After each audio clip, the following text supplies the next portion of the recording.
Spend the day with me in a Japanese game center. My friend and I visited the Game King Joy Arcade in Sakae, in Nagoya, Japan. On the first floor, you'll spot dozens of crane game machines lined up, of all varying sizes, all of them holding different rewards. You'll find the expected prizes, such as plushies, anime figures, and candy, but you'll also run into some of the weirder prize items, like Ziploc bags and tissue boxes. They like to get quirky with it. Most people who frequent the claw machine floor of arcades tend to be couples on dates, parents of children, and those weirdly ambitious people who are just really good at certain games. Those sorts of people are typically called otakus. Otaku generally refers to a person with an all-consuming interest, particularly in anime, manga, video games, and other aspects of Japanese pop culture.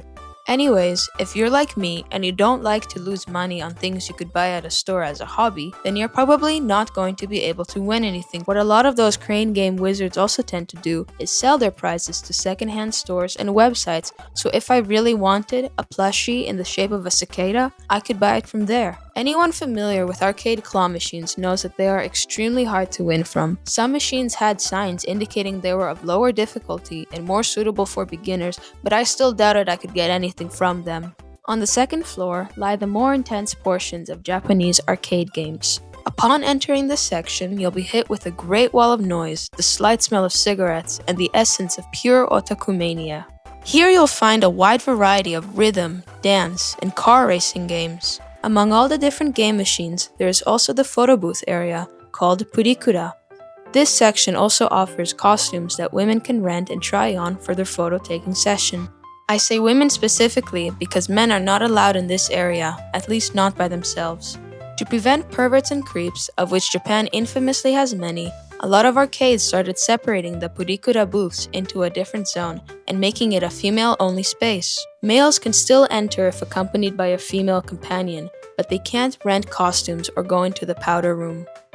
To take Purikura photos, you insert your coins into the machine and start clicking on the screen, choosing through different modes for how your photo frame will look, what vibe makeup you'd want to have edited on, and what color background you'd like.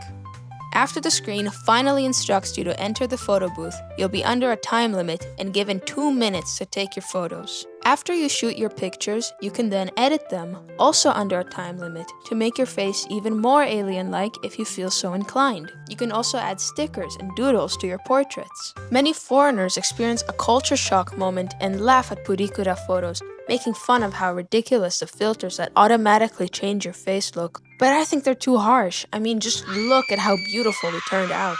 Once we went over to the rhythm game section of the arcade, we knew we were completely out of the league. Every other person playing was a complete and total expert, furiously tapping faster than you knew was humanly possible.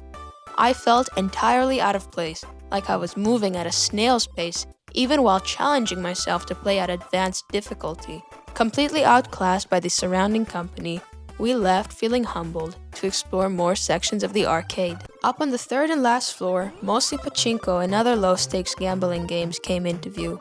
While the lower floors of the arcade mainly host wholesome, PG games, there is still a nice little section for the average betting man upstairs.